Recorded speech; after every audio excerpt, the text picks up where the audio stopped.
अच्छे perfume oil कहाँ से ले और क्वालिटी कैसे जज करें, ये वो क्वेश्चन है जो फ्रिक्वेंटली मुझे डीएम और व्हाट्सएप पर पूछा जाता है। अल्दो ये मेरा मेन टॉपिक नहीं है, लेकिन मुझे लगा इस पर वीडियो बनाना जरूरी है। कुछ जनरल गाइडलाइंस है। अच्छा परफ्यूम ऑयल कभी भी सस्ता नहीं होता। अगर आप 2-4 हज़ार रुपया पर केजी का ऑयल लाकर सोचेंगे कि मैं 35-40% डालकर परफ्यूम बनाऊंगा तो मुझे अच्छा परफॉर्मेंस मिलेगा, तो ये होने वाला नहीं है। अच्छे परफ्यूम ऑयल के लिए आपको डिसेंट अमाउंट पे करना ही होगा। जैसी प्रोफाइल वैसा पैसा आपको पे करना ही होगा। अगर आप फैक्ट्री लेवल पर ऑपरेट कर रहे हैं तो आपको ज़्यादा मसला नहीं होता, क्योंकि ऑयल की क्वालिटी चेक करने के लिए आपके पास एडवांस मेथड का लिवरेज होता है। जैसे आरआई चेक कर सकते हैं, स्पेसिफिक ग्रेविटी या डेंसिटी चेक की जा सकती है, और भी एडवांस मेथड जैसे 8-10 हज़ार रुपया खर्चा करके आप जीसीएमएस लैब टेस्ट भी करवा सकते हैं। लेकिन आप अगर स्मॉल स्केल पर ऑपरेट कर रहे हैं तो लास्टिंग और क्वालिटी जज करने के लिए कुछ टिप्स है आपके लिए। ऑयल को स्किन पर अप्लाई करें। अगर बहुत देर तक वो एब्जॉर्ब नहीं होता, स्टिक या ग्रीसी रहता है और मसाज ऑयल की तरह स्किन पर रह जाता है, तो इसका मतलब ये है कि इसमें ज़्यादा डीपीजी या व्हाइट ऑयल या पैराफिन डालकर इसको डाइल्यूट किया गया है। अगर स्किन पर अप्लाई करने पर 12 से 18 घंटे की आपको लास्टिंग मिल रही है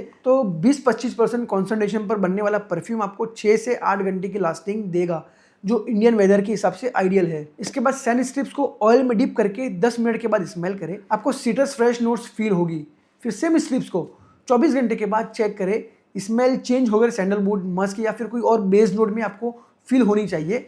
अगर सिर्फ लीनियर सेम खुशबू ही आ रही है, इसका मतलब कि आपका ऑयल बंडल है। और लास्टिंग के लिए अपने कस्टमर को एजुकेट करें कि अनरीजनेबल लास्टिंग की डिमांड ना करे। वो परफ्यूम नहीं केमिकल खरीद रहे हैं। इस तरह बेहतर ये है कि वो पॉकेट साइज बॉटल कैरी करे और जरूरत पड़ने पर इसको रीअप्लाई करें। और एक और चीज, अगर आप अच्छी क्वालिटी का ऑयल ले लेते हैं तो फिर अननेसेसरी फिक्सेटिव्स और बूस्टर के चक्कर में ना पड़े। पहले से ही ऑयल बैलेंस्ड होता है, कुछ भी एक्स्ट्रा डालकर आप उसका स्ट्रक्चर बिगाड़ देंगे और कुछ नहीं करेंगे। एक और चीज, इंपोर्टेड ऑयल के लिए ज्यादा पागल न हो। कम क्वांटिटी में डिकेंट करके किसी रिलायबल सोर्सेस से आपको मिल जाता है तो अच्छी बात है, वरना इसको छोड़ दे। अक्सर इंपोर्टेड ऑयल कंपनीज इंडिया में ही इंडियन मैन्युफैक्चरर के साथ टाई अप करके इंडिया में ही अपना प्रोडक्शन कर रही है, एक्सेप्ट कुछ ब्रांड्स, लेकिन इनका एमओक्यू बहुत हाई होता है। अब सबसे बड़ा सवाल होता है कहाँ से ले। इंटरनेट पर सर्च करें, आपको बहुत से मैन्युफैक्चरर मिल जाएंगे। और सबसे अच्छी बात, ट्रेड फेयर एग्जीबिशन अटेंड करें। वहाँ पर जाकर सप्लायर से सैंपल ले। अगर फ्री सैंपल्स नहीं है तो पेड सैंपल ले। आजकल हर मैन्युफैक्चरर छोटी क्वांटिटी में डील कर रहा है। अगर कोई डील नहीं करता तो उसको छोड़ दे, जो डील करता है उससे ले। और ऊपर बताए गए टेस्ट से अगर आप सेटिस्फाइड है तो बार बार सप्लायर चेंज ना करें।